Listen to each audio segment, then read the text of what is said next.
கர்த்தருக்கு ஸ்தோத்திரம், அனைவருக்கும் ஸ்தோத்திரம்.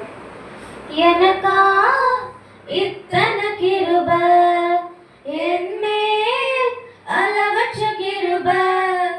எனக்கா இத்தனை கிருபை, என்மேல் அளவற்ற கிருபை.